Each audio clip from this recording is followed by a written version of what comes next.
stage for this passage, and then we'll jump into Esther chapter 4. The book of Esther is a story about the Israelites being in captivity. And as they're in captivity, as so many stories happen in the Old Testament in this manner, where the Jews have done wrong and God has judged them as a nation and taken them into captivity, we find Esther here and Mordecai, her cousin or uncle, depending on how you read the relationship there, the translation there. But Mordecai and Esther, they're in the captivity.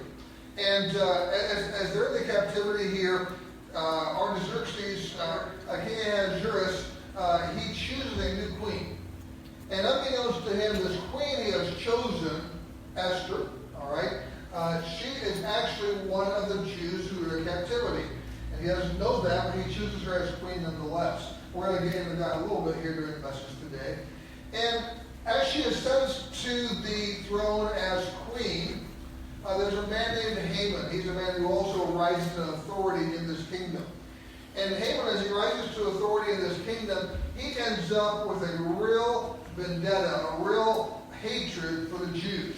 In today's language, you say he was anti-Semitic. He was someone that just hated the Jews. He wanted to annihilate them. And in the chapters preceding this, he sets the plan in motion. He gets the king to sign an edict. This edict says on a certain day that the Jews will be slain, and the people of the nation will be able to go out and just slaughter them and to take their spoils, to take their belongings and possessions for themselves. This happens while Esther's on the throne. Now, in chapter 4 here, the edict, but some of the Jews. You can imagine being in your home one day or your workplace one day or wherever you might be in the market and getting word that the king has issued a decree that you and your countrymen are going to be slain on such and such a day. Now, I can imagine, not very easily, but I can imagine being in a courtroom and if I had done something worthy of death, being sentenced to death, I can imagine how horrible that would feel. But can you imagine, even though you can imagine how horrible that might feel and you might have earned that, can you imagine being in a courtroom or being someplace and finding you were given a death sentence for just being who you are? And that's what happened to the Jewish people. And you can imagine where you hear that news there, the edict comes out, the decree comes out from the king, and you're like, what? What? What's going on here? He did what? They're going to do what? When? Us? Why? Can you imagine that? Well, word got around the Jewish people that, I mean, obviously, it took them by surprise, and naturally, and they began to weep and to mourn and to cry out.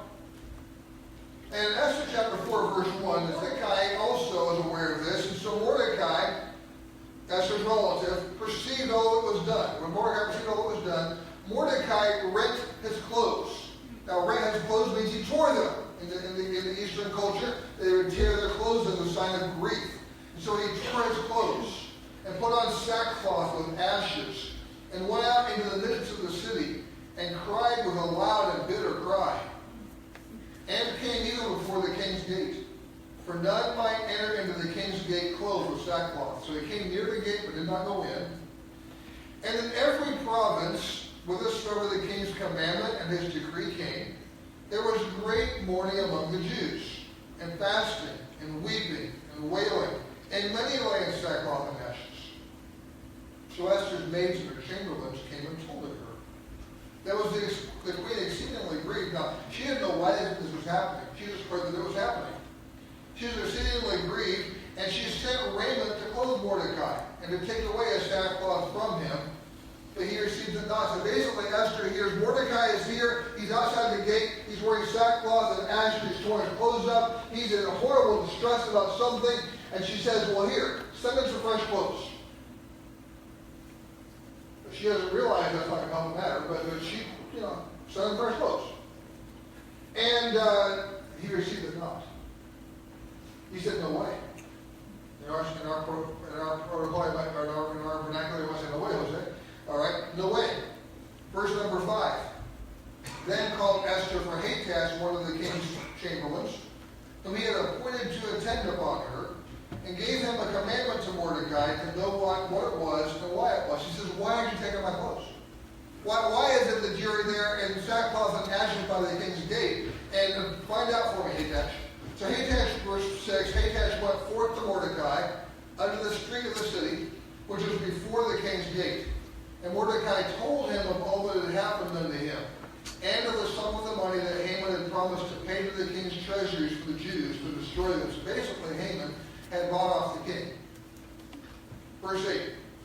Also he gave him the copy of the writing of the decree that was given at Shushan, the palace, to destroy them, to show it unto Esther, and to declare it unto her, and to charge her that she should go in unto the king to make supplication unto him, and to make request before him for her people. So, Hathach goes back to Mordecai and says, why don't you take the queen's clothes? Why don't you take the change of clothes she's sending you? Why don't you cheer up? What's going on here, Mordecai? And Mordecai says, okay, Hathach, here's the deal. Here's the decree that was written about our people. You've got to take this to Esther. You've got to tell Esther, you've got to go to the king on our behalf. You've got to do it. You've got to approach the king. You've got to plead for us. You've got to somehow get rid of this decree or annul the effects of it. And so in verse number 9, Hathach came and told Esther the words of Mordecai. Again, Esther spake unto Hathach and gave him commandment unto Mordecai. It says this, all the king's servants and the people of the king's provinces do know that whosoever, whether man or woman, shall come unto the king into the inner court, who is not called, there is one law of his to put him to death, except such to whom the king shall hold out the golden scepter, that he may live. But I have not been called to come in unto the king these 30 days. And he told Mordecai Esther's words. So Hathach comes to Esther. Says, here's the decree, here's the problem. Esther, you've got to go to the king. And Esther says, Hathach, I'm sorry, you got to tell Mordecai though. There's a law, a rule. I can't go to the king if he hasn't asked me to come, and he hasn't asked me to come in 30 days. And if I go to him, he doesn't hold out the golden scepter, I'm done. I'm dead meat, I'm toast. And it's it, totally. So they send back the word Mordecai. Verse 13.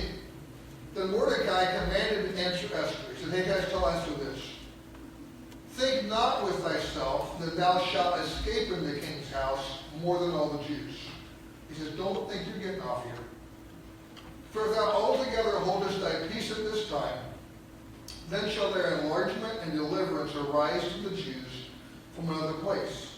But thou and thy father's house shall be destroyed, and who knoweth whether thou art come to the kingdom for such a time as this.